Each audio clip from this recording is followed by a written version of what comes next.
Good evening, everybody. Can everyone hear me at the back? Yep. I'll call this meeting to order by noting that the Deputy Mayor sends regrets. And I'll call it to order at 6:32 p.m. by recognizing the traditional keepers of this land and specifically our neighbors of the Alderville First Nation with a formal territorial acknowledgement. We respectfully acknowledge that the Municipality of Brighton is located on the Mississauga-Anishinaabe territory and is the traditional territory of the Mississauga.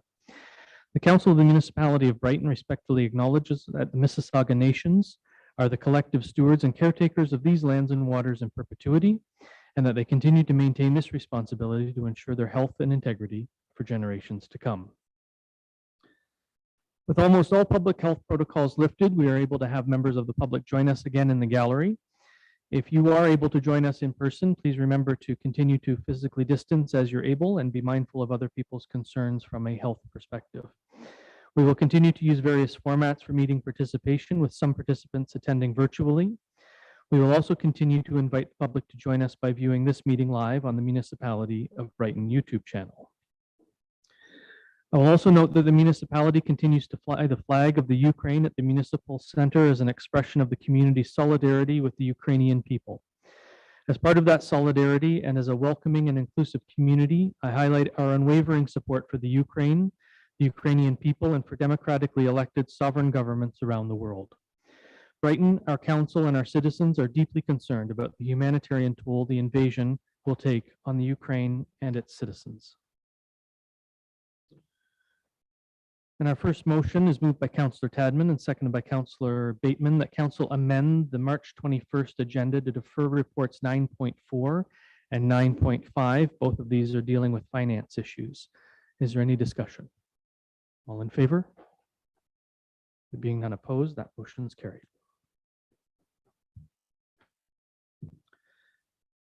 And I have a motion moved by Councillor LeBlanc, seconded by Councillor Rowley, that Council approve the March 21st, 2022 Council agenda as amended. Is there any discussion? All in favor? Being none opposed, that motion is carried.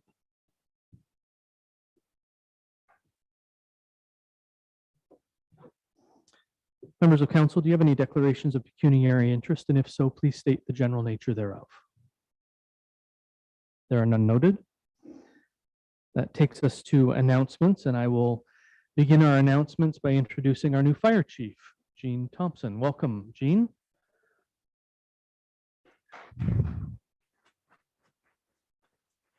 We're pleased to have you here in Brighton, although it's not a far drive, I understand, for you. So well, welcome home, as it were. Are there any other announcements this evening? There are none noted. It takes us into adoption of the minutes with a motion moved by Councillor Rowley, seconded by Councillor LeBlanc, that Council adopt the March 7th, 2022 Council meeting minutes as presented. Is there any discussion? All in favor? There being none opposed, that motion is carried. And a motion moved by Councillor Anderson, seconded by Councillor Bateman, that Council adopt the March 14th, 2022 planning meeting minutes as presented. Is there any discussion? All in favor?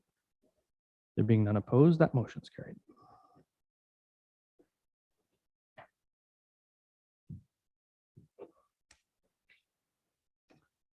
There's no statutory public meeting this evening, which brings us to delegations and presentations. And the first presentation is a recognition of long-term service and a retirement.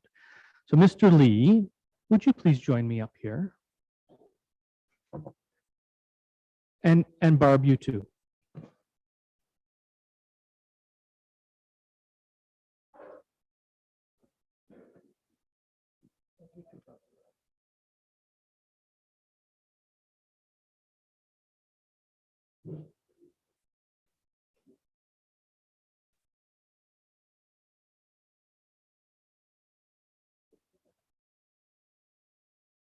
You had a pretty crappy job at the municipality. I was waiting for that. I was waiting for that. That was actually my speech about a terrible job. I saw your Facebook post. Oh, yeah. So I was prepared. So Mr. Lee has worked with the municipality since 1998, 24 years of service in the wastewater operations of the municipality.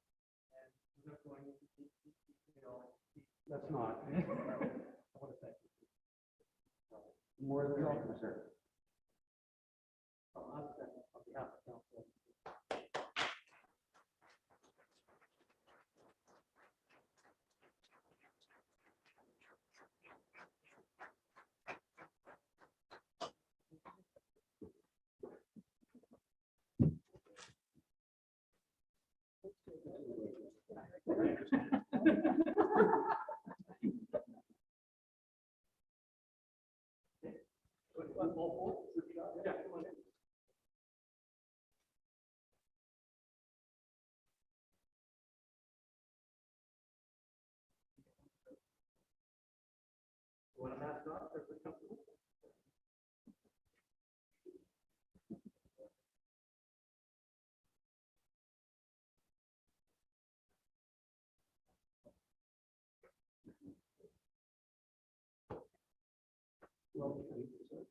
Thank you. I'd like to thank everybody. Of course, you took away my crappy joke introduction, so I won't go with that. But I would like to thank all the people I work with them, giving section work, other side, and including. They can't hear you if you're on YouTube. Really? Okay. I would like to thank all the employees that I've worked with over the last 24 years, the Parks and Rec, the Public Works, and especially the guys in the environmental services. Thank you for making my job easy.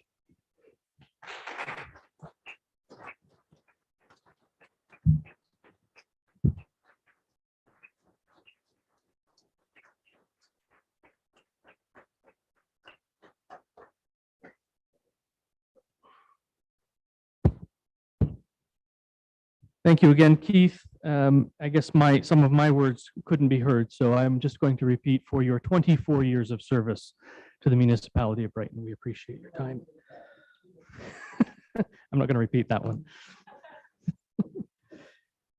And we have a presentation from Doug Stevenson, Executive Director of the Bay of Quinte Regional Marketing Board. Mr. Stevenson.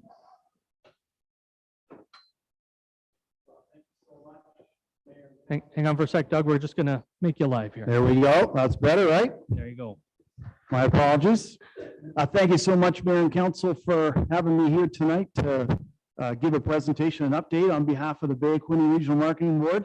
Now, before I start, I just want to apologize one more time for sending an incorrect presentation. That doesn't exactly inspire confidence, but I think you'll see now that we go through the correct presentation that we've been doing some strong work over the past year on behalf of the municipality of Brighton and on behalf of this partnership. Next slide, please. Here is the partnership, as you know, and you may remember when I was here last year, well, I guess we were online virtually, talked about bringing on Greater Napanee. And so that has really strengthened this partnership, bookended the Bay of Quinte, so to speak, and really built out the assets that we have. And I think it's been a terrific first year having Napanee on board. Here's the team right here. Not just myself, 3 others working very hard to keep the organization going and to drive this partnership forward. So it's myself, Jen Achilles, Trevor Norris, and actually just brand new, Anna Freyberg. Formerly, Courtney Klumper was with us for 3 years, and she just moved on to City of Kingston. We'll forgive her. She lives there. Next slide, please. Sorry, go back one more slide. I'd be very remiss if I didn't mention Brighton staff as well. There's probably not a week that goes by where we're not talking to Ben Hagerman or even Caroline. I got to say, Caroline's been a welcome addition to this municipality. And I know that what Ben and Caroline are doing over there to promote Brighton and to move Brighton's marketing and economic development and tourism pieces forward has grown leaps and bounds, especially over the past couple of years. So I want to say a special thank you to Ben, because again, without him being there to support us and to give us feedback and also to give that Brighton perspective, we're not able to do as effective a job. Thank you. Let's talk about tourism success. Listen, I know it wasn't all a beautiful year, but we're always trying to look for optimism. And when we look at the data over the past year, and Ron, I know you love your hotel data, you know, it's excellent to see some growth through this pandemic. So look at us, we're higher occupancy average than Southeastern Ontario. than our competition next door in Kingston, higher than the Ontario average, higher than the Canadian average. But the middle bullet is very inspiring. When we look at the summer data from 2021, we've actually seen some growth from pre-pandemic summer. So that gives me a lot of optimism, all things COVID dependent, on what 2022 is going to look like as well. And when we take all of that data from CBRE, who provide us with the national hotel data, from AirDNA, one of Paul's favorite tools, of course, we're able to see, by applying a formula, that overnight spending generated in this region is upwards of $300 million. So that's big money, and we want to try and drive that forward through 2022 as well. Next slide, please. Let's talk about the tourism opportunity. I mentioned Paul's name, and I know he's been working really hard on this file with respect to short-term accommodations, with respect to potential municipal accommodation tax. And you know, when we look at the growth in short-term accommodations in Brighton, it is very strong. Believe it or not, Brighton's actually got the highest overnight rate of any of the communities we work with. So that's from Napanee over to Brighton, higher than Belleville, higher than Quinte West. So there's great opportunity there if a municipal accommodation tax were to be put into play. Of course, you've also got approximately 30 rooms or so from a motel point of view. So total estimated, Matt, could be definitely north of $200,000, which would mean even further expansion with respect to what we can do to promote tourism in this community. Next slide. Let's talk about resident attraction success. And I had to steal this one from the newspaper itself. Brighton saw a record-breaking number of building permits, construction value in 2021, over 300 building permits, most in over a decade. You know, that's huge, that's big, and that speaks to what you folks have been doing here from a council perspective to drive building forward and what you've been trying to accomplish as a municipality. Construction value, almost 130 million. Of course, that does include about 50 million from the retirement residents, but still, even if you take that 50 million away, you compare it to the 37 million in 2020, that is just awesome growth. When we look at the real estate data, the Quinte District Association of Realtors, they show us that residential sales are up 25% over the previous year. We all know that this real estate sector is red hot. Might be a little too red hot, and that's why I put the sub bullet there, that housing is a major topic in 2022 and moving forward.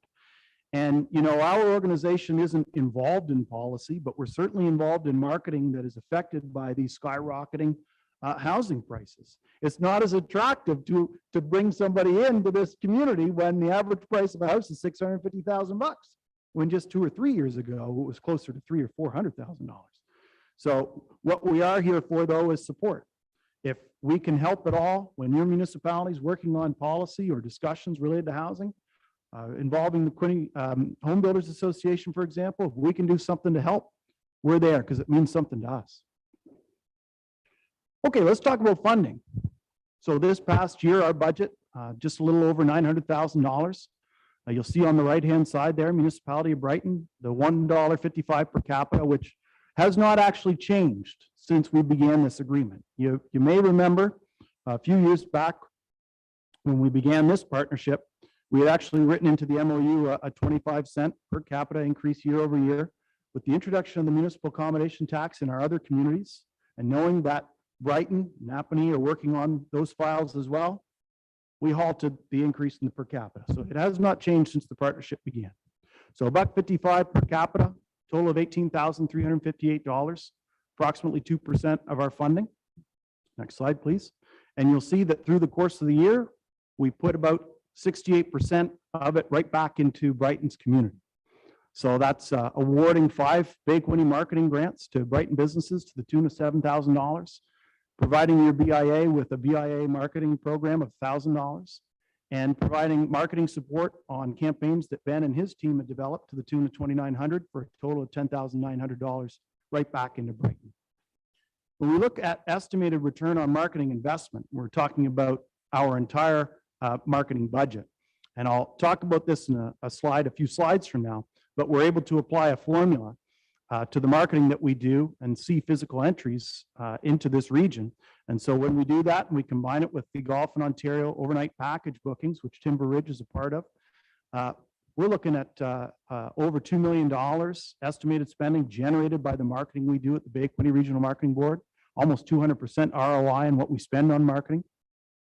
I mentioned the estimated overnight spend, almost $300 million, and then some marketing metrics, which I'll get into in the future slides. So you're funding at work, and you're right back up. This is just a quick slide.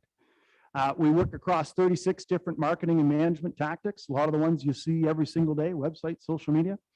Some of the other stuff you don't see every day, calling up travel writers, booking trips for them to come, working with Ben to figure out where they should be visiting, what they should be talking about, working on travel trade, corporate travel, experiential tourism, which we'll talk about. Next slide. And our marketing campaigns help drive that forward. Our always on marketing campaign for the past 2 years has been our Take a Drive campaign. We developed that when COVID started, and driving was really the only way we were getting people out and about. And we knew that folks, especially in the GTA and Ottawa, the surrounding millions of people, were within driving distance of us. We wanted to get them here into our safe community. So I mentioned being able to apply a formula to determine estimated spending. What we do is something called geofencing. So we geofence on a program all the accommodations properties in the region, the attractions in the region, and then we're able to see after somebody clicks one of our ads on their mobile or on their laptop, whether or not they physically enter one of those conversion zones. And we calculate those entries. So just about 22,000 physical entries to conversion zones by people who clicked on Bay of Quinte ads. We apply a funding, and we're able to estimate that we were helping to generate over $2 million in estimated spending in this region. We had a strong targeted fall campaign with Rogers, really focused on that Kingston market and that Ottawa market. We also worked very closely with Regional Tourism Organization 9. And as I mentioned, the estimated spending piece. Thank you. I talked about the marketing grants earlier. So this was a new program that we developed as a result of COVID-19. Small businesses were saying, we're suffering here. And we felt like this is a place that we can come in and provide support. So this past year, so far, we've awarded approximately $55,000 to 26 projects. We've actually just completed our second round of grants. We'll be awarding another $50,000 at some point later this month. We received over 60 applications to that most recent grants program. And as I mentioned, awarded $7,000 in marketing grants to 5 Brighton projects. Thank you. Of course, we're operating our websites on a daily basis. So our 5 websites receiving almost 500,000 in traffic. A lot of that driven by telling stories about people visiting here, people living here. Brighton stories, regional stories, and now that COVID looks like it's starting to pull back a bit, really driven by our events calendar as well. Of course, we're very active on digital media. Our social media continues to be, one of the largest followings in the region. So every week we're now communicating with over 60,000 people through our digital media platforms, a 22% growth over 2021, largely buoyed by our growth in newsletter subscribers, which we did a lot of work on this past year. And again, it's the same thing. It's all about telling stories, day in, day out. Where should people stay in Brighton? Where should people go? Our discovery guide, as you know, a flagship product of ours. Print is not dead for us. Just sent that off to the printer, printing 28,500 copies, plus 500 hardcovers. And we're going to distribute those all the way across the province this year. Really looking forward to receiving that. Photography and video is something that we actually spend a fair amount of resources on. So what we do is on a quarterly basis, our team meets with Ben and his team, and we say, what are you working on? What do you need? How can we support you? Not just through that blog content or that social media content, but it's what photography do you need to do your job better? What video assets could we collect for you in order to use? And we do the same thing in speaking with the BIA and the chamber. And so we went around this year and took seasonal photography and seasonal video over dozens of locations in the municipality of Brighton. Ben can use, the chamber can use, the BIA can use, and any of the stakeholders involved can use as well. It's not enough for us to be telling the stories, though. We got to have other folks telling the stories as well. so that it's as authentic as it can possibly be. So part of our job is also finding folks in Southeastern Ontario to come visit our region and tell stories in their own way. So we did a fair amount of work, as you can see, in paid media this past year. So again, getting people out to Brighton to write about it, to stay here in this community and tour around, doing video, doing photography. And a big project this past year is getting into experiential tourism. So Destination Canada is the federal arm of marketing for tourism in this country. One of the big trends that they are zeroing in on is what we call experiential tourism. It's no longer just activities, you know, going and sitting on a Ferris wheel. It's getting your hands dirty, immersing yourself in an activity, getting to know the person who owns that business, interacting with them, learning from them. And so Ben's been a big part of this project. We're working with an experiential tourism consultant. He's one of the top in Canada. His name's Celeste Devar. He's out of Nova Scotia. And we're developing an experience in each of the 5 communities we work with on a partnership basis.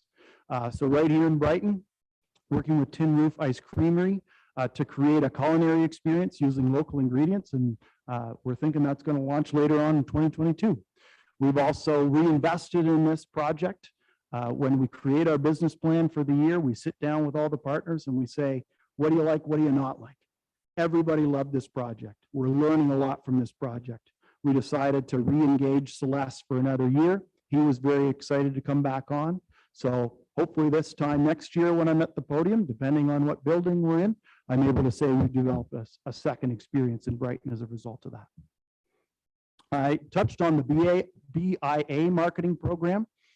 The reason for this program, something new that we began this past fiscal year, because we received the municipal accommodation tax from Belleville and Quinte West. We feel that the downtowns in each of our communities are one of the best assets we have, the best products we have, Brighton being no different. So what we do with the municipal accommodation tax municipalities of Brighton and Quinte West, we take 10% of that MAT that we collect. We sit down with their BIA and we develop a marketing program to enhance their marketing and take it in directions that they just can't afford to do. So with Quinte West, for example, downtown Trenton, we're able to provide them with over $8,000 this past year. City of Belleville, over $30,000. Again, if Brighton were to develop a municipal accommodation tax and we were the eligible not-for-profit tourist entity, we would implement this as well. But because there isn't a MAT in place yet, and same thing with Napanee, no MAT in place yet, we said, well, why don't we earmark $1,000 so we can at least be sitting with the BIA and doing some marketing. So beginning of the year, sat down with the BIA and its reps and talked about what kind of photography, video assets and marketing we could do. And we also, with a company called Simple Desk, who provide social media support, developed some workshops for staff to strengthen the marketing they're able to do on their own. It's always nice to get recognized. We're very excited to receive some nominations from the Tourism Industry Association of Ontario for the grants program I was speaking about, and also the Economic Developers Council of Ontario. The award ceremony is coming up next month. So we got our fingers crossed for that one, also for the grants program. 2022-23, we've just approved our business plan. I know Laura couldn't be here tonight, but big thanks to her as well. She's a big part of our board and the decision-making process. And, you know, we always review the business plan and the budget with the board to have it approved. Next slide. And we're getting to work already on it. April 1st will mark the beginning of the fiscal year. So we're going to activate that new business plan and budget. I mentioned we're going to be awarding spring marketing grants shortly. Got to re-engage our BIAs. We're actually starting a new accommodations marketing program.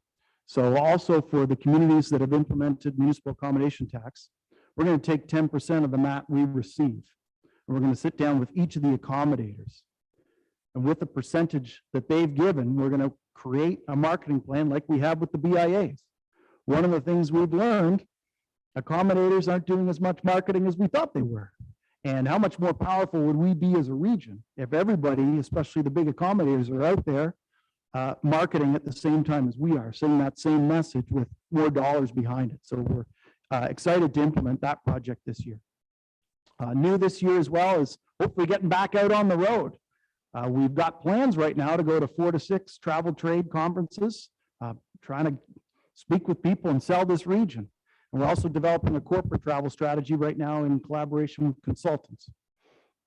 We're going to undertake a website redesign, starting a spring marketing campaign in April. And like I said as well, throughout the entire presentation, just regional marketing that's going to drive economic spending. At the end of the day, we want to get back here. We want to get back to generating dollars for the region, for the municipality of Brighton, putting it back into the region, generating it for the region, and ultimately work together to do it. So that's the end of my presentation. I appreciate it. And if you got any questions, happy to take them. Thank you, Mr. Stevenson. We appreciate you coming, giving us an update on what our investment does for the community through the Bay of Quinte Regional Marketing Board, and I'll open the floor to members of council for questions or clarification on the presentation. Councilor Rowley. I really don't have a question, Mayor. Thank you. But yeah, as far as the BIA goes, Doug, you know that you work with us, and we have certainly appreciated and certainly benefited from that as well. The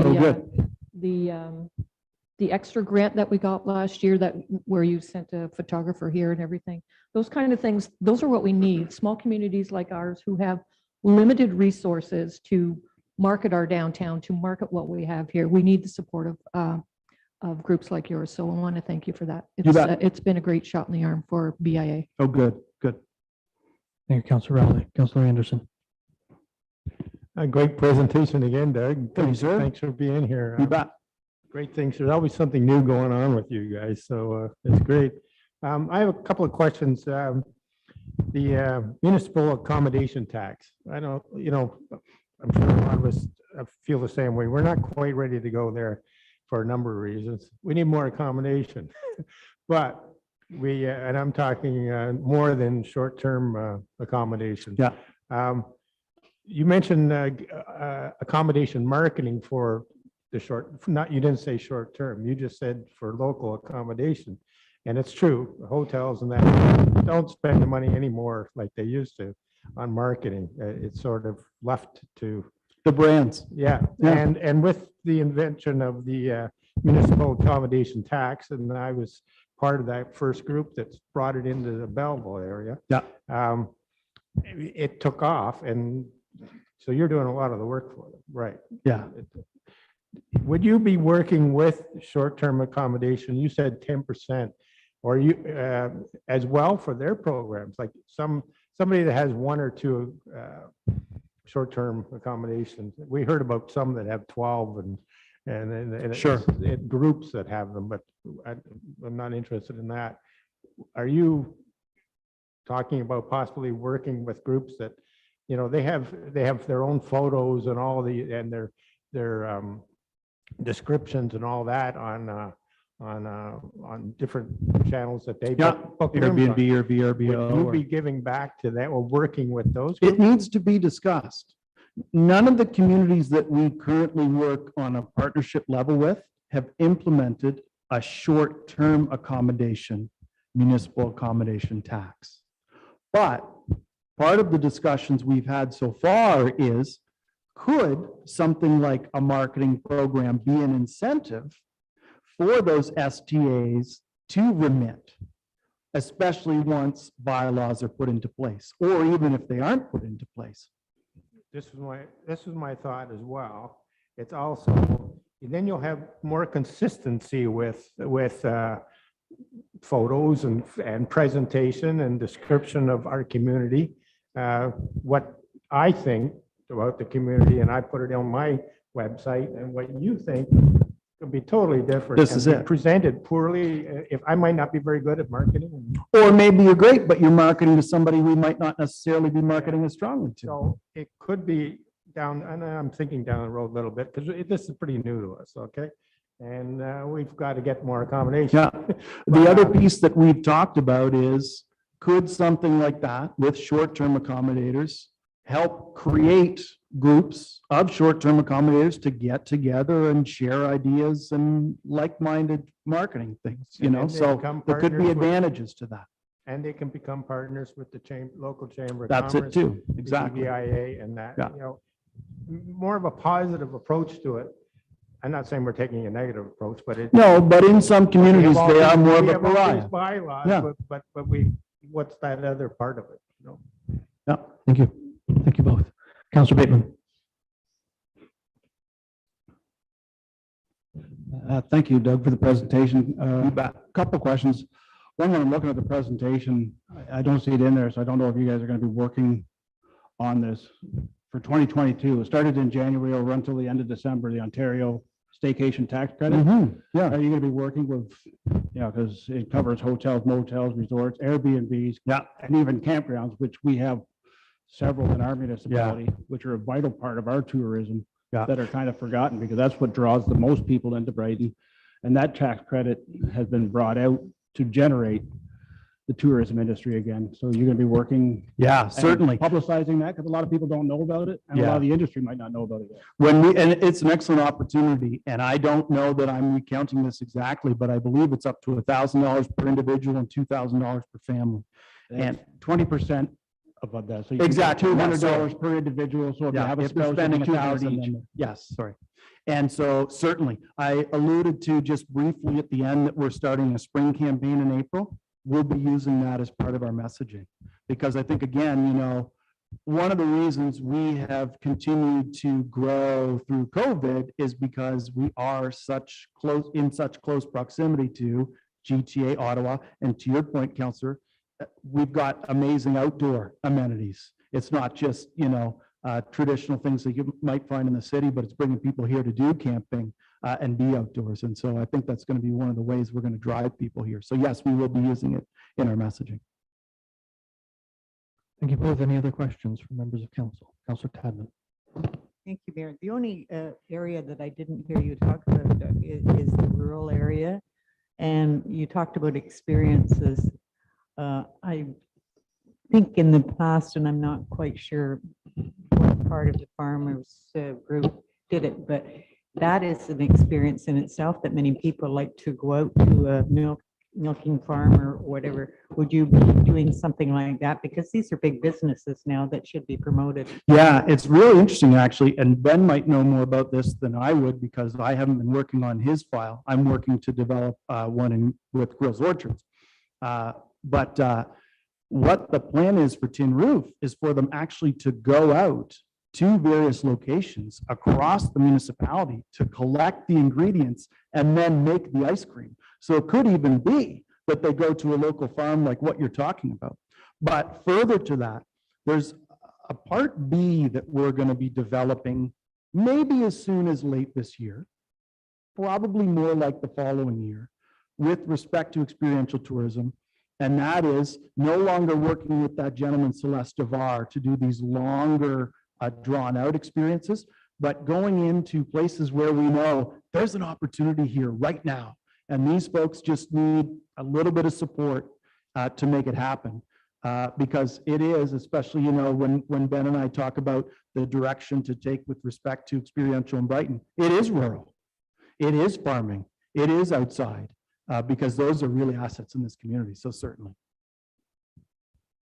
Further to that, there's a lot of children in the big cities that never experience what kids around here get to go and pick apples and Sure. and all the other things. And I just think there's a great opportunity there to promote, but also to encourage people to come to this area. Yeah, our two major demographics are couples and families. And so certainly whenever we're trying to communicate to families who have kids, it's look what you can do. You know, I have 3 young kids under 10, and that's what we do. I mentioned Grills Orchards. Part of the reason I'm working with them is because that's what we do. We go to grills and we explore. We love that. So certainly. Councillor Rowley. Thank you, Mayor. Doug, you mentioned RTO 9, yet Brighton is more captured in RTO 8. Do you glean any information from them? I'll be regarding very this? honest, we haven't had excellent uptake from our TOA. We've been in contact, we've had discussions, but haven't really had the uptake that we get with our TO9. And that's not to say we're against doing anything. It just hasn't really gone anywhere. Okay. And you know, for us, we've got a strong budget, we've got a strong plan. We're moving in this direction. And so if you want to get on the train, come on. But if you don't, we're Yeah. still going to keep moving. Yeah, I think that's been a concern. I know it's very much more Kawartha Lakes focused. Yeah. I know the deputy mayor and I have sat in on a few of their seminars. Yeah. But it really, we're kind of the shirt tail again from that area. But I just wondering if we ever do get any, if there's any. I would say information there's from- still representation there.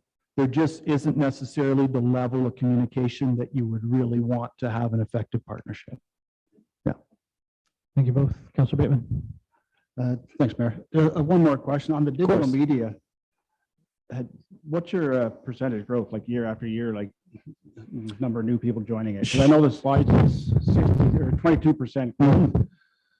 But when you look at that, like Facebook, Instagram, Twitter, LinkedIn, Pinterest, YouTube, is that a true growth number? Because if you combine all those, because somebody that's on Facebook, like myself and others probably have it, I've got all 6 of these accounts. So Right. I would count as adding in each one of these, or do you break it down to that to see? what We the true break it growth down is? to each one. So for example, Facebook's around 30K. Instagram is, I think, 12K. Our newsletter is up over 10K.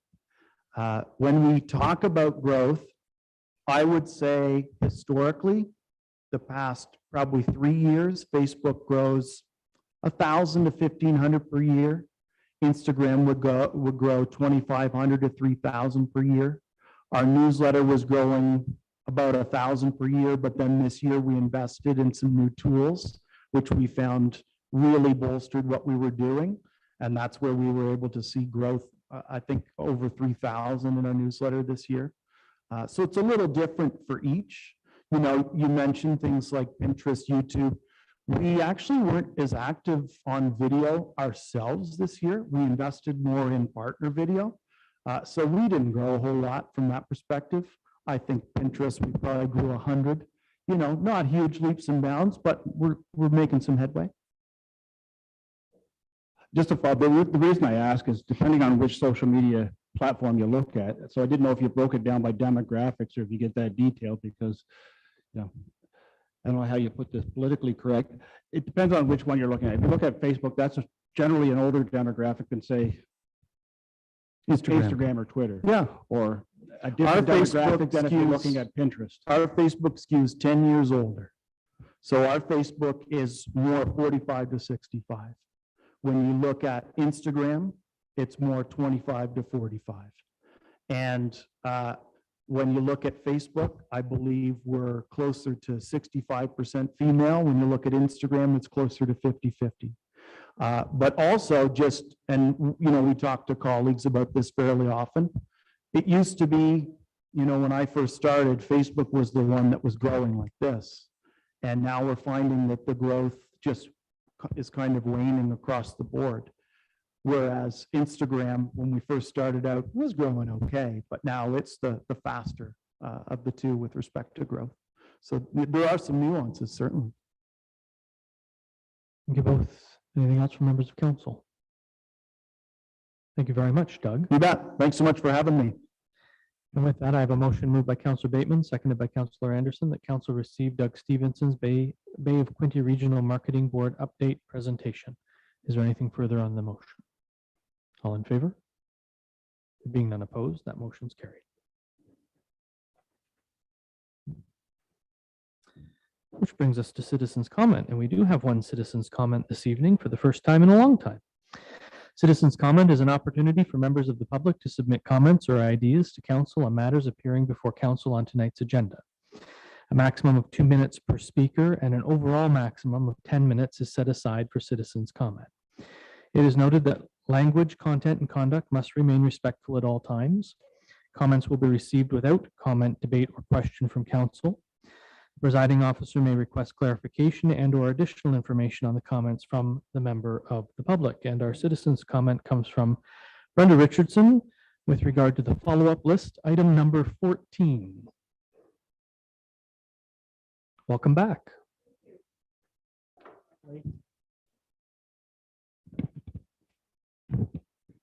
Good evening, Mayor, Council, and staff. My name is Brenda Richardson, for the record. My comments are regarding item 14 on the council follow-up list. This motion was first on the agenda on March 15th, 2021. Council had been told it would be the next quarter, then the next quarter, then the next quarter, and there's still nothing in the comments in the follow-up list. On the agenda for February the 16th, 2016, a bylaw was passed to assume certain roads at Orchard Gate subdivision, phase 1 and phase 2, as prepared by Director Whitfield. They were all standard according to the civic website. You were in attendance at this meeting. I reviewed documents from 2015 to 2022 regarding Orchard Gate Pond. The pre-servicing agreement clearly states the definition of works does not include the stormwater facility. There's a separate section outlining the stormwater facility. I would like an answer as to why it is taking over a year to resolve this issue, especially since I could find nothing that the Orchard Gate Pond was ever assumed by the municipality. Even the municipality solicitor's letter in 2016 only refers to the roads that were assumed. Not once was the stormwater facility mentioned. MACP have no record of Brighton municipality ever assuming the facility. The minister says the ECA is still in the applicant's name. At a previous council meeting, the director of planning stating that the ECA was never changed over to the municipality. The approved stormwater master plan states that there was no amended ECA found for the stormwater facility, just like they could not find any assumption papers for the Harbor Point Pond. Does the developer for Orchard Gate Pond have any paperwork showing pipes being flushed, sediment being measured, or maintenance records for this pond? This is only a few items on the ministry's list to be done before a pond is assumed by a municipality. Why is the solicitor's bill for this issue being put on the burden of the taxpayer? Why is it not up to the developer to bring forth the proof that is needed at his expense? This issue has gone on far too long and only makes myself and other taxpayers question why. Thank you for your time. Thank you for your comment, and for the record, that's item 15 Sorry. for the clerk's information. Thank you for that. Thank you. With that, I have a motion moved by Councillor Tadman, second by Councillor Bateman, that council receive the citizens' comments submitted at the March 21st, 2022 council meeting. Any discussion? All in favor? Any opposed? Motion's carried. Brings us into staff reports.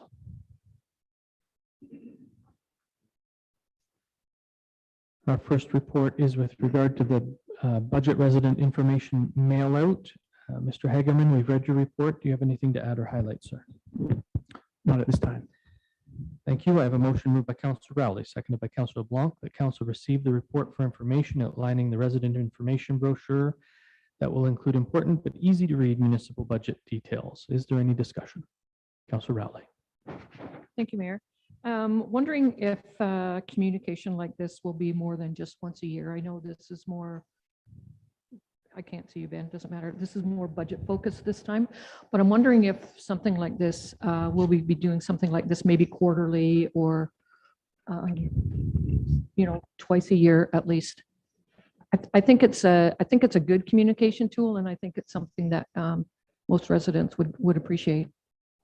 And given that we have a mail out that goes out twice a year anyway to all the taxpayers, it would be a good opportunity to include something. Do you have any comment on that, Mr. Hagerman?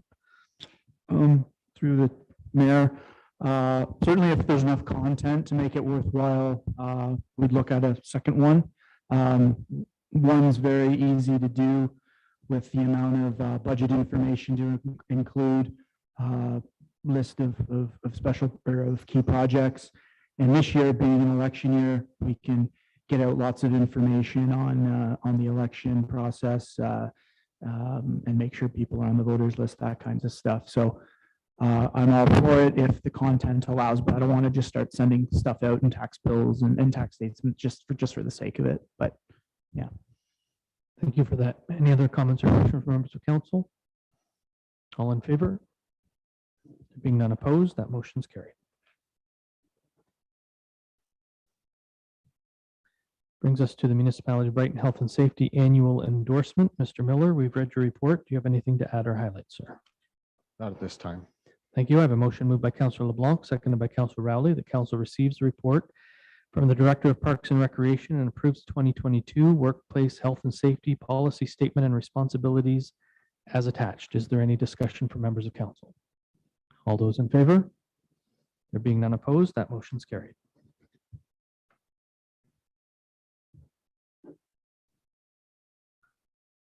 Next report is the Parks and Recreation Master Plan update. Mr. Miller, we've read your report. Do you have anything to add or highlight, sir? Just like to add that excited with this and look forward to the process and getting some answers to it. Could you draw your microphone just moderately closer? Sure. I'm looking forward to this process and looking forward to what the results will be at the end of the day. Thank you, sir. I have a motion moved by Councillor Anderson, seconded by Councillor Bateman. The council receives the report from the Director of Parks and Recreation as information. Is there any discussion? Councillor LeBlanc. Thank you. Your Honor, for the Director, what do you say about trails and green spaces? Is that going to be, is this consultant going to be working with the Trail Committee? Is he going to come in front to look at the trails that we're looking at in this part of the process? Mr. Miller? The consultant will be looking at the master plan that we have, green space, parks and trails, and they will be updating it, and they will be, yes, holding public meetings, and they will be directed to talk to councilors and committees in order to get, to get an idea of where we are and where we need to go as far as trails go. Including the Trails Committee specifically? Yes. Thank you. Councillor LeBlanc. A follow-up. Yep. Also at number 1, the waterfront master plan. So it's going to revise the old master plan that was done like for Gosport, the trail, or is this a totally new one? They're going to review it and look into what has been done, what hasn't been done, and as of today, looking forward, what should be done. Thank you. So it's entirely an update and a consolidation of 3 plans. Yes, keeping in mind that we've grown a lot in the last decade. Even the trails have expanded the amount of land that we've grown with subdivisions and whatnot. They weren't on the radar back in the day when that plan was first done. So that's another reason why we want to do it now. Go ahead. Through you, Chair, you mentioned the trails through subdivisions and some of the trails that have been done by subdivision developers. Are we looking at making these trails like I walked on one this weekend and I had to have rubber boots because I was sinking in about 8 inches in the mud. Are we looking that when they do these trails for us before we assume them, do we make sure they're accessible for accessibility and they're used for most of the people can use them with canes or wheelchairs, or are they just there? Or do they have to groom them and take care of them? Director? I'm not sure which trail you're referring to. The one on Orchard Gate. Okay, but I will say that they will look at them. And we will identify what's best material for it. Keeping in mind with the temperature fluctuations, the way the weather is, it's not always going to be hard packed. Go ahead. Now, since I mentioned the trail, during the wintertime, I remember I gave you a call, I think about the trails at Orchard Gate, where they were inaccessible for walking or anything. Councillor LeBlanc, we're not talking about specific trails. We're just No, talking no. about updating 3 different master plans. Okay, Okay. I'll leave it alone. Okay. Anything further from members of council? Councillor Rowley. Just to maybe tag on to what Councillor LeBlanc said, and this might not mean, are these trails, because they're municipally owned eventually, correct? Are they to be accessible, Jim? Like, do they have to fall under kind of accessibility specifics? There are AODA standards. Right. It does not mean that every single trail needs to be. It is based on the terrain. If you cannot do it within reason, then they are not. So that's what we have So to we use. don't have to meet the standard on every trail, is what you're saying. No, But there but is, we a- have to make sure we do a good try at it. Yeah, There is an IOTA standard that we endeavor to meet. right. If we can, yes, we definitely try that, but in some locations you can't. That's correct. Right. Yeah. Just wondering, because that could be quite a maintenance and quite an expensive undertaking if we have to make them all that way, but that's good. Yeah, and a lot of trails in town, we do not maintain in the winter. And that would be the answer to Councilor Blank. Thank you. Thank you, Jim. Thank you. Anything further, Councillor Anderson? well, just a brief note, like Presque Isle is a good example. They have some trails that are even closed at times during high water or tree problems or whatever. But they also have some that are accessible and they clearly mark them on their maps and everything. And then there's some that are not recommended for accessibility reasons. So obvious reasons in most cases, and water and wetland and that type of thing is obvious reasons. So yeah, if you want to use a comparison, look at the maps for Presque Isle. There you go. Anything further from members of council? Councillor Tadman. I think we should note, though, that the trails at Presque Isle, when you say accessible, they're accessible if you can walk. But if you're, if you have any kind of a device that you have to have, they aren't accessible. So I don't know of any accessible paths that trails at Presque Isle. We're not going to argue. We're not going to debate Presque Isle's trails, folks. Sorry. I'm gonna shut you down. Anything further from members of council? All those in favor? Are there any opposed? Motion is carried. We have deferred 9.4, 2021 Council and Committee Remuneration Report, and 9.5, High Water Bill Adjustment Policies. They are both finance related reports, and the Director of Finance was unable to join us this evening. That takes us to 9.6, Council Planning Meeting Dates in April 2022.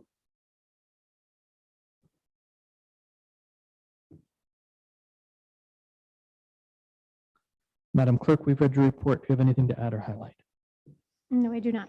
Thank you. I have a motion moved by Councillor Rowley, seconded by Councillor LeBlanc. The council received the staff report regarding council planning meeting schedule for April 2022, and the council approve altering the council meeting dates for April to the following: April 4th, council; April 19th, planning; April 25th, council, and further that staff be directed to advertise the changes. Is there any discussion?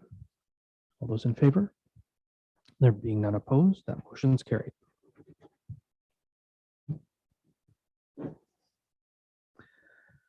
Takes us to an election sign bylaw. Madam Clerk, we've read your report. Do you have anything to add or highlight? No, I do not. Thank you. I have a motion moved by Councillor Anderson, seconded by Councillor Bateman. The council received the staff report regarding a standalone election sign bylaw, and further that the election sign bylaw as outlined in the staff report be approved. Is there any discussion? Councillor LeBlanc. Your microphone, sir. I'd like to know what brought on to have this bylaw, because I called the clerk today and I wanted to see the previous bylaw to see what the changes were. And I was told that this was a totally new bylaw that was brought in. And so I just have quite a few questions on it, but I want to know what precipitated that we bring this in now. Madam Clerk. The current municipal sign bylaw is extensive and contains a number of sign provisions related to the election sign that can be confusing for the public and the candidates, or sorry, it's unrelated to them. To better serve the public, the election sign provisions have been removed and placed into a standalone election sign bylaw. Does that suffice, or do you want me to keep going? No, I understand it. If I can ask my questions after. You may. Thank you. One of the questions that I have is when I first ran, I could start putting signs at the end of August, and now you've got it limited to 30 days. Is there a reason 30 days and not from before? Madam Clerk? No, that's just been part of, that I've seen in other municipalities that they have done. So that's what we did. We can always amend that part of the bylaw if you would rather. For recognition of new people that want to run, I think 30 days, 60 days would be better to give it a chance if they want to put it before. I think 30 days doesn't leave very much time Okay. for putting out signs. When we're going to have committee meetings, we're going to have meetings in Corrington, so you meet individuals that will take your signs and put them out. So 30 days doesn't give you very much time to get recognition, to get up there. That was one for me. The other one was the, which is number 2G, no election sign shall be located, erected, posted, placed, or otherwise displayed in a manner that conveys any bylaws adopted by the county to regulate election signs and the county lands. County signs bylaw shall take precedent if there is any conflict between the municipality and the county bylaw. But when it comes to, when you bring this into concept, within the visible triangle, and you make a distinction between the visible triangle, I have a bit of confusion with the triangle, where you're going to put that. Because if you can't put it on municipal property, on the county property, and they have a road allowance, which is 120 feet, and you can't be on municipal property. So if some landowner or homeowner wants to take it, the sign's going to be by their front step. And usually when I looked at the signs, they were put at the corner of their driveway, and they're only a small sign, and they weren't causing any visibility. I haven't seen a sign in the town that was 32 square feet. And so I have a problem with that. So if a councillor is at a meeting and a resident takes his sign and brings it in town, and we have 20 feet from the curb to the top, usually put the sign here, the councillor or the person that's going for election could be held accountable that he's put his sign on municipal property because he's on the town road allowance or the municipal road allowance. So I guess I don't understand what the concern is. well, the concern is you can't put your signs on municipal property. Right. Right. So if you're in the residential area and you got 66 feet, That's already true on the county road. Mhm. You can't put your sign on a county property. So I know this because I've had to go collect my signs from the county depot. I haven't had, I've had to go pick up any there, Mayor. But the thing is, in the rural, That was not last week. in the rural, not in the rural, but inside a built-up area, you go from the curb 20 feet. Most people, when they take their signs, they put it right on the edge of the drive or halfway out. We're going to be on, if they put it too close, as a councillor, we're not even putting the sign in. The resident puts it in, he's going to be on municipal property. And if you go to the municipal act and the Ontario Act, putting them, we're in trouble. And we didn't even put the sign out there. I do see his point. There are plenty of times when an election sign is put on what people think are their property, but is in fact municipal road allowance. So And then there's fines attached to it. Like I don't want to be fined for a resident taking my sign and put it on the town road allowance. And that's where the majority of our signs go, yeah, is in the built-up area. I think the general purpose of this is to ensure that people running for council don't just plunk their signs on municipal property generally, but that if it's a portion of a person's property, I just, the way it's written now, certainly the bylaw officer could enforce that. So maybe we need to go revisit that portion of it to ensure that if it appears to be personal property or is considered to be personal property or is maintained by the landowner that is abutting the property, then maybe at that point it will be okay. But I'm not sure how we would word that in a bylaw. But I do understand the intent here. Because I read this and I've read it 3 times and I read it again before the meeting. I find a few things in here, especially the fine part. And I would like it to be deferred so I can talk with the clerk on some of my concerns instead of not airing them here in the meeting. And maybe she can look at Well, it. maybe we can all do that. Maybe what we can do is defer this to the next meeting and then take an opportunity to go through this with a fine tooth comb, everyone, and have, or send your information, or meet with the clerk if you're more comfortable doing that, or a phone call, whatever you want, and advise the clerk what you'd like to see in the bylaw, understanding that, you know, if there's competing interests, she's going to need to bring that back to council for a council discussion. It may have to be vetted in an open session. There's one here that I read, it has to do with an intersection, with a triangle of an intersection, and one angle can be past this one, so I was trying to figure it out on a piece of paper. You can ask Paul. Oh, maybe one of those math questions, Paul. So you have, that you and I compete with. To do with the site triangle. Maybe you could Paul. explain it to me at another time. That'd be better. And a few of the definitions are missing. What is considered a third party? Like, I see using it, you can use a third party, Mhm. but it doesn't give you the definition. In the next bylaw, it mentions third party putting your signs and stuff, but it doesn't give you the definition. Do you what want the consider a definition third in there? party. Okay. Yeah. Is there a seconder to Councillor LeBlanc's deferral motion? Councillor Tadman? Moved by Councillor LeBlanc, seconded by Councillor Tadman, that the election sign bylaw report be deferred to the first meeting in April. So, go ahead.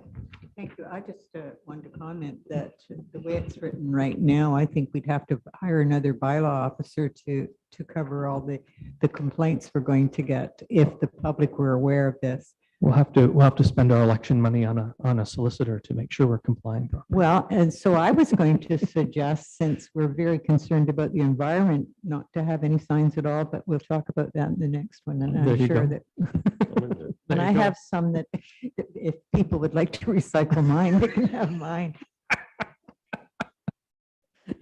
Duly noted. Is there anything further on the motion? Go ahead, Councillor Bateman. We're not really supposed to debate a deferral motion, but go ahead. I was just going to ask for clarification. I know. For those that are going to be running again, it really only applies to you, but if you're placing a sign in front of somebody's house, I would hope that generally you've received their permission. So we just need clarification to relay to that resident when you place your sign, or if I'm placing it for you, this is where I'm going to place it, correct? Because if you see a sign in front of the house, I think we must assume that whoever is running and placed it there got permission to place it there. Because I think that's in there, is it not? That you're not supposed to place it without permission? Mhm. Okay. It is. And certainly, I've experienced, not with my signs, but in other elections for others, where someone thought they had permission and they didn't have permission, that sign disappears pretty quick, so. Anything further from members of council? All those in favor of the deferral? Any opposed? The motion's carried. Please take an opportunity to discuss your concerns and changes with the clerk before, well, in the next week or so, Yes. right? Yeah.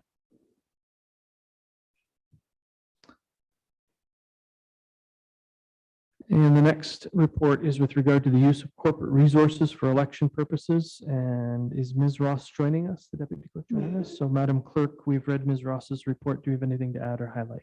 No, I do not. I have a motion moved by Councillor Bateman, seconded by Councillor Anderson, that council receive the staff report regarding the use of corporate resources for election purposes, and further that council approve the attached use of corporate resources for election purposes policy. Is there any discussion? Councillor LeBlanc. Yes, under application number 2, there's one of their third-party advertisers. What is a third-party advertiser? Advertisers, That would be like the Brighton Taxpayers Association. not a magazine? No. It tells you in the definitions. It means an individual, corporation, or trade union that promotes, supports, or opposes a candidate or a question on the ballot in accordance with the act. So it's somebody that you want that will promote your candidacy.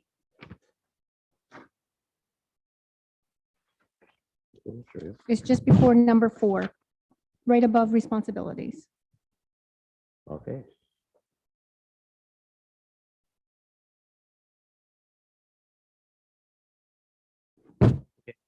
Thank you. Anything further from members of council? Councillor Bateman? Under municipal staff, where it says that it talks about full-time, part-time, temporary, when it says includes volunteers, would that apply to your committee members as well? That you wouldn't be able to utilize a It committee member? would in their capacity as a committee member. Yes. But if they chose to volunteer for your campaign, then they're campaigning for you. So they would- It was your question, Councillor Bateman. It was your question. So they wouldn't be able to campaign for you while they were in a committee meeting. Right. Or in theory, knock on a door and say, I'm the chair of the such and such committee and I Yes. want you to vote for such and such member. I only ask because it's under the same thing as staff. So at any time, you wouldn't be able to use staff on a committee. So that's why I didn't know, because it was lumped in there. So I didn't know if you could use them at any time. Anything further from members of council? Councillor Tadman. I just want to note that in the past, there has been staff that have put signs up for their preference. And I think staff should be reminded that they're not No, allowed to do that. no, they can.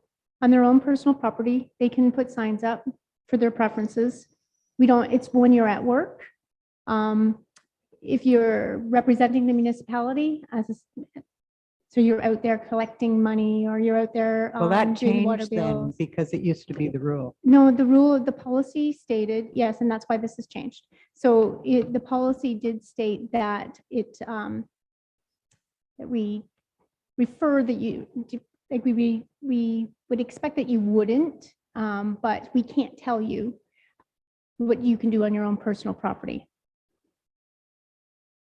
Councillor Bateman. Only if it's 33 feet in from the center line. Right. Anything further from members Then we of can council? tell you. All those in favor? Any opposed? Motion's carried.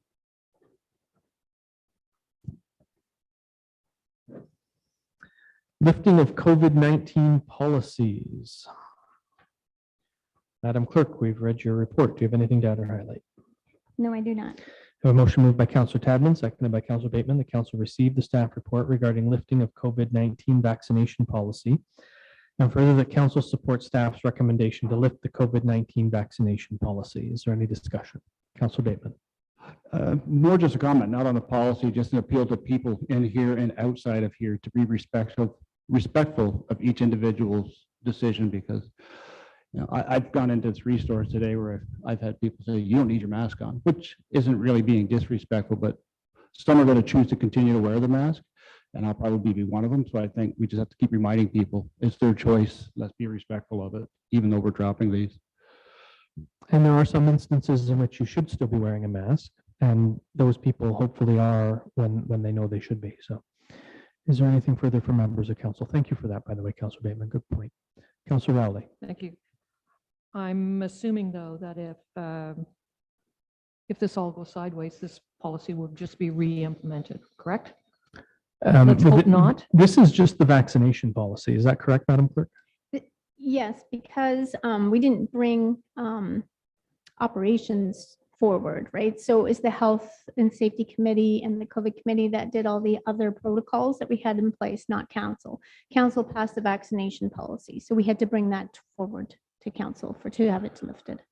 But to answer your question, if something happens and public health reintroduces public health mandates, the municipality will comply with those public health Right, mandates. just reinstate what we have here. So there's, If a vaccination policy becomes required again, we Okay. would have that reinstated as necessary. Right, because the province has lifted that, Right. the vaccinations. okay, thank you. Anything further, Councillor Bateman?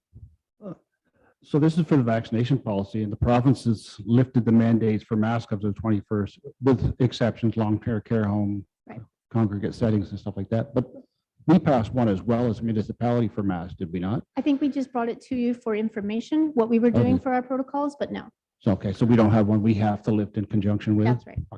Our public health policies were instituted by our COVID Safety Committee, which was internal, an operational committee, and through the Health and Safety Committee. I can't remember your full title there, Jim, sorry. Anything further from members of council? Go ahead, Councillor LeBlanc. So during the COVID, and we had a health and safety committee and we had protocols brought in, did everybody abide by those protocols? Did the Ministry of Labor write anybody up or anything like that? Nope, I don't believe so. Okay. Not that we're aware of, apparently. I'm not 100% sure on that. I can find out from the health and safety. Are you aware, Jim? No. Anything further from members of council? All those in favor? Are there any opposed? Motion's carried.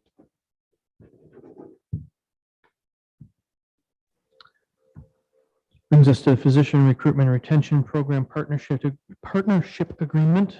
Mr. Castleman, we've read your report. Do you have anything to add or highlight, sir? I do not. Thank you. I have a motion moved by Councilor Rowley, seconded by Councilor LeBlanc. The council authorize the mayor and the clerk to execute a partnership agreement between the municipality of Brighton and Docks by the Bay Physician Recruitment and Retention Program as depicted in the schedules attached here too. Is there any discussion? Councilor Bateman. I think thank you, Mayor. Along with everybody, I think we can all say the same thing. Physician recruitment is important in every community. But does everybody feel that we're getting our bang for bucks? I say that because I look at the success that Port Hope has recently had, and I don't know if they're going, like, have we ever looked or has anybody looking at the model they're using? Because my understanding was they cleared their Healthcare Connect wait list just recently, which is an astonishing accomplishment. I'd love to know how they did it. I don't know if there's some way we can reach out to see what they did to accomplish that. Mr. Castleman, are you aware, have we investigated any other options? I'm not aware of any other options. I'm happy to follow up with my counterpart in Port Hope. Thank you. Would you report back to council on what you find out, please? Certainly. Thank you. Is there anything further on the motion? Councilor Anderson? I can't speak what's going on right now. It's been very busy at that office at the Docks by the Bay in Quinte West, the office. If we just need to be a little patient. There's been a large number of doctors in the entire area that are retiring this year. Prince Edward County is a major crisis as far as the number of doctors that are going to be without by the end of the year. I feel good what's going on. And I'm just one counselor, but I represent the community and I represent you all.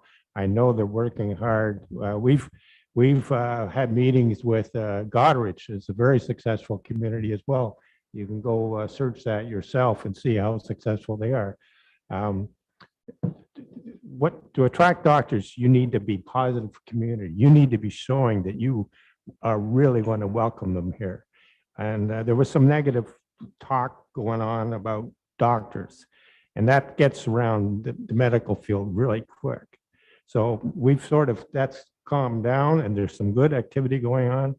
We've got one new doctor that's opening up his office in June, and I can't control exactly the day he opens it, but that's his plan. And along with that doctor, you'll see some other things happening. And I know Paula has worked really hard. So a little patience, it goes a long way. But if you want to look at other communities, please do. They have success rates for different reasons. And we have our challenges for different reasons than them too. So you have to look at some of those areas have their own hospital. Coburg has a hospital. Campbellford has a hospital. We do not have one sitting on our doorstep. There's some good things going to be happening to these hospitals in Quinte Healthcare. Trenton Memorial possibly down the road. I can't tell you much there. And lots going on in Picton, we know, and that's part of Quinte Healthcare as well. So doctors are attracted to those things as well. We're trying to step it up, and so I'm pushing for more positive talk about our community and how much we will welcome them here if they come here. And the old thing is, a lot of people are talking about it themselves. They already have their doctor in Toronto, and they moved here in the last couple of years, and they still have their doctor in Toronto or Bowmanville or Oshawa. Well, you're not going to get a doctor if you have a doctor, and you're not going to get one on your doorstep necessarily. It may be in Quinte West, it may be in Picton, and a lot of people that are taking those doctors are very satisfied and happy that they have to drive 20 minutes or whatever. But I want people to understand that you treat it as a positive thing and work at it, they will come. But if putting up walls, we're not going to get doctors. So, and I know the Port Hope situation, they didn't put up walls. They're very, very positive how they went about it. So please look into that and I hope we hear a good report back from our CEO on that one. So Yeah, Port Hope also ground away for 8 or more years to get where they are. So sorry, what's that?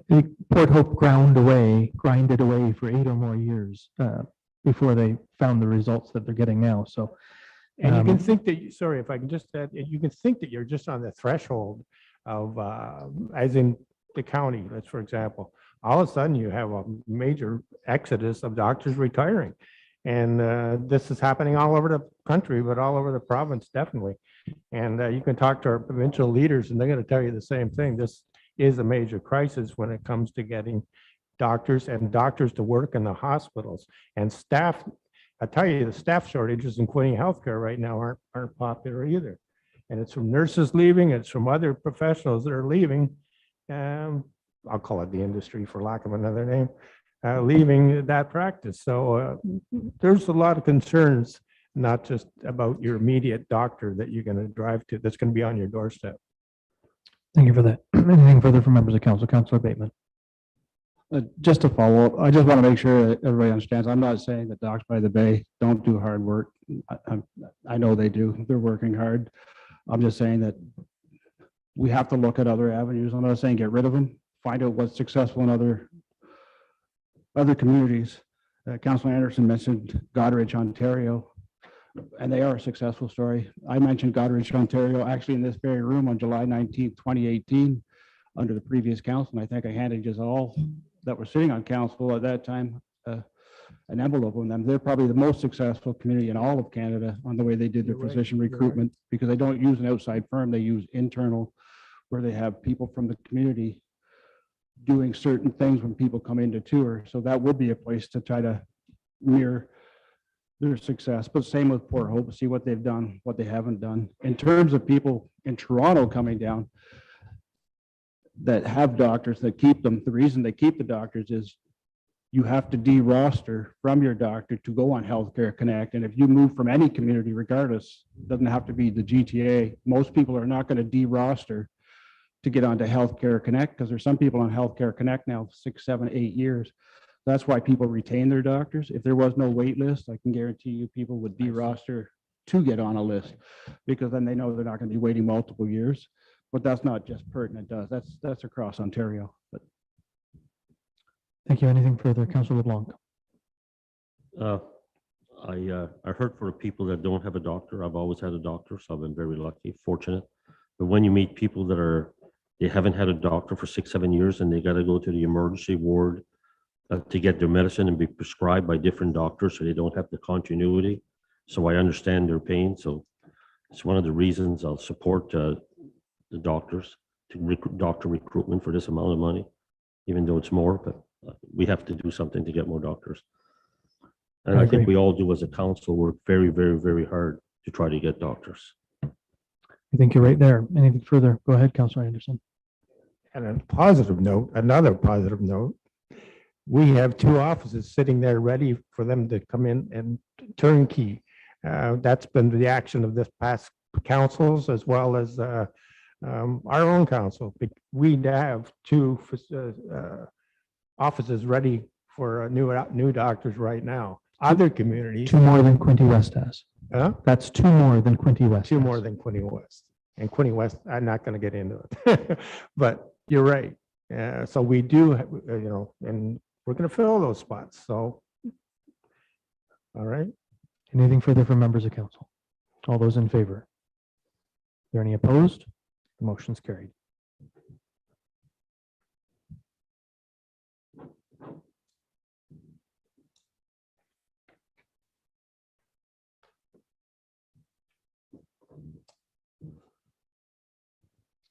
We have no notices of motions or motions. That takes us to the council direction follow-up list.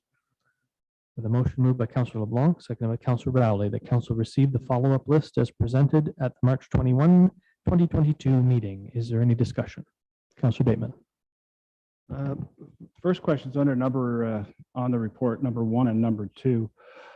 The correspondence from resident Craig Kerr about the safety on Alice Street. And then the second one talks about the traffic study at intersections, Ontario, Ragland, And I think that's the only two I mentioned, but we talked about doing a more comprehensive.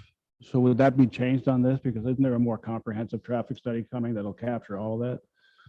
So I'm going to turn the microphone over to Director Parkinson in about 10 seconds, but the direction follow-up list comes from council motion, so it won't change on the follow-up list, but Director Parkinson, over to you. The short answer is yes, but do I need council's approval to merge those two into what our collective thoughts are? I would say I think you know what council wants you to do. Council is pretty clear that we want a comprehensive plans, but my advice to you would be to bring forward a report to let council know that that's what you intend to do, and this is the road you're going to go down. That way you get our tacit approval through a motion. Fair enough? And you can talk to your boss about that, make sure I'm right, because I don't direct you, Mr. Parkinson, as you know. Anything further on the follow-up list? Councillor LeBlanc? I have three, Your Honor. Number three, which is a motion I put in for Baldwin Street. It was a health and safety issue for the stop signs on either Prince or Queen Street, Price or Queen Street. I was wondering if there's any movement on it. Director? Through the mayor. Yes, there's movement. I've already been speaking to the school board. Other staff are in contact with the police, emergency services, and we're also doing some design evaluation work of that stretch of road to see if there's any issues that way. Thank you. Next. The next one is number 10. I really like the negotiation that Mr. Castleman did on getting 100% of Loomis Bridge to be paid for by the county instead of a percentage. Well, I'd love for Mr. Castleman to take my credit for my hard work, Oh, but you did. carry on. Okay, then. Thank you, Mayor, for doing that. I appreciate it. The other one is number 14, the Orchard Gate Pond. Basically, this council had a study done to see if the pond made a 25-year rain event. It was done by Brian Keane and his firm. They came that if we use the 1 meter freeboard, that we possibly might meet a 50-year rain event, not a 100-year rain event, as it states in the ECA. So regardless, until the CAO comes to see who owns the pond, that pond is in violations of its ECA. So we've known about it from a professional engineer that did a report. And if you know the ECA, you have 90 days when you know of a violation to report it to the Ministry of Environment. And I'd like to know if that has been reported to the Ministry of Environment that the pond is in violation of its ECA. So That's not really part of the council direction follow-up list, but the way you worded it is concerning enough that I would get Director Parkinson if you can answer that question.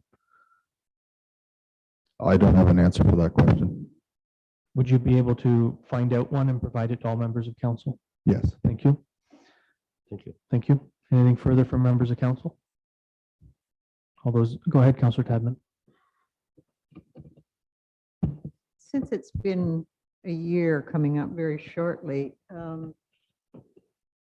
do we have any time then in the next month or next quarter? Are we ever going to find out who owns the Stam Pond?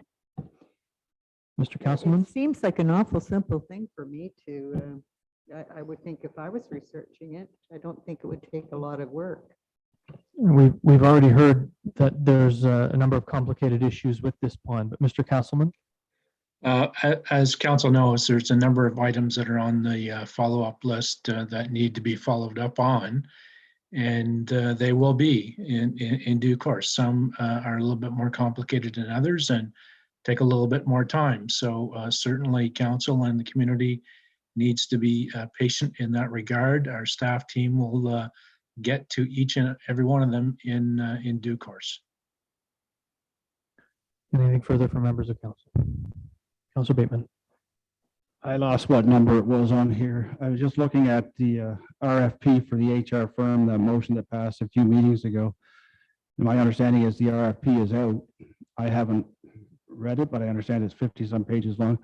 Unless I misheard, I thought it was going to come back to council to review before it got put out for RFP, unless I That was totally misunderstood. That was not part of council's motion. Council's motion was to direct staff to prepare the RFP and submit it, and then to bring the tender information back for council to choose a firm. So April 4th is when that tender closes, and after that, council will have an opportunity to discuss the information that we receive back from the RFP documents. But the document is available on bids and tenders. I read it sometime last week, just to make sure it, I want to make sure it checked most of the boxes or all of the boxes in the motion that council did prepare. Councilor Rowley? Thank you. So just to clarify what you just said, Mayor, once that report with the, once the tender closes and that report comes back to council, there will be opportunity then to kind of dissect the RFP, for lack of a better word, or it seems to be a very extensive RFP, and being the mover of that motion when it originally came up, my intention was not that we do a full organizational review, but that we kind of do a human resources audit for some of the concerns that some of us on council have. So I guess once then that report, that staff report comes to council, we will have opportunity to kind of look at the whole picture. Mr. Castleman, I guess I'll ask you this with regard to how the procurement process works. We will receive tender information back to council after the 4th of April, after the RFP closes. Will there be opportunity then for council to more or less dissect the information and I guess ask if there is a lesser version, for lack of a better word, a lesser version that we could go with for whoever we may award that to? So my understanding, the way we've set up the RFP process is that council can choose to move forward with the RFP in its entirety and or in parts. There's no obligation for council to move forward with any or any of the RFP. Quite frankly, you've got an out. That's the way the RFP has been set up. So certainly there's going to be ample opportunity for council to review the bids that are coming forward and deal with the scope of work if they so choose to do so. Go ahead. I think that answers my question. I think also reading that RFP, I think that there is a clause in there that gives us opportunity to kind of shrink down the project, shrink it down, correct? That would be my hope. My only concern would be that if we choose someone for X number of dollars and then we shrink their scope of work down, are we obligated then to pay what we've said we're going to pay them? Mr. Castleman? Well, certainly through you, Mr. Mayor, the way the RFP has been set up, we're asking the consultants to turn their mind to pricing a certain scope of work, and in due course they'll do that. Should we decide to change the scope of work, perhaps we'll have to have some negotiations with the chosen consultant to refine the numbers and the scope of work accordingly. Thank you. Anything further from members of council? Councilor LeBlanc. Through you, Mayor, I was just wondering if each council, I don't know if they all want it, but I was wondering if I could have a hard copy put in my box so I could read it. I imagine you could. Mr. Castleman, would you please ask someone on staff to do that for Councilor LeBlanc? Sure. Anything further from members of council? All in favor? Any opposed? Motion is carried.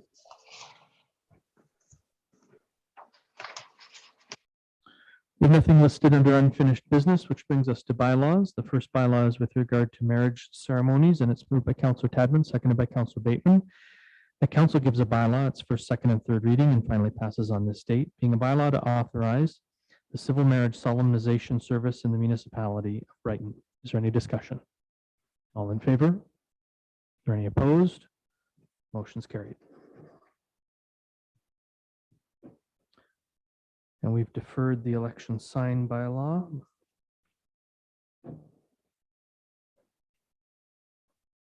Here you go, Mr. Thompson. This one's for you. Moved by Councillor Anderson, seconded by Councillor Bateman, that council gives a bylaw its first, second, and third reading and finally passes on this date, being a bylaw to appoint a fire chief for the corporation of the municipality of Brighton. Is there any discussion? All in favor? There being none opposed, that motion's carried. Now it's official. May God have mercy on your soul.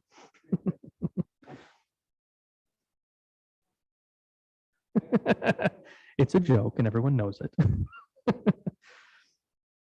Next is with regard to the zoning bylaw amendment PLU, file number Z15, 2021, moved by Councillor LeBlanc, seconded by Councillor Rowley, that council gives a bylaw its first, second, and third reading, and finally passes on this date, being a bylaw under the provisions of Section 34 of the Planning Act, RSO 1990, to amend bylaw number 140, 2002, as otherwise amended of the corporation of the municipality of Brighton, as it applies to the lands located in 368 Goodrich Road and 376 Goodrich Road, described as part of Lot 4, Concession 7, and part of Lot 4, Concession 7 being Part 1, on Registered Plan 38R 1637. Is there any discussion? All in favor? There being none opposed, that motion's carried.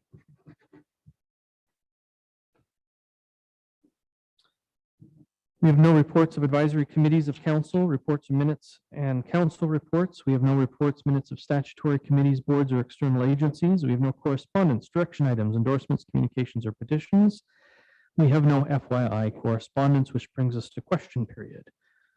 Question period is an opportunity for members of the public to ask questions about items that appear on this evening's agenda. Members are asked to state their name for the record before asking their question.